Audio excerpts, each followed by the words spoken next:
नै जोंना Assam police practice खालामग्रा ग्राउन्डआव माबायदि जानानै दङ नायजाखाला।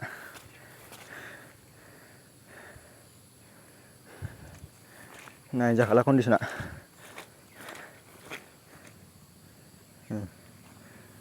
माबायदि हाब्रु जाजोबखो।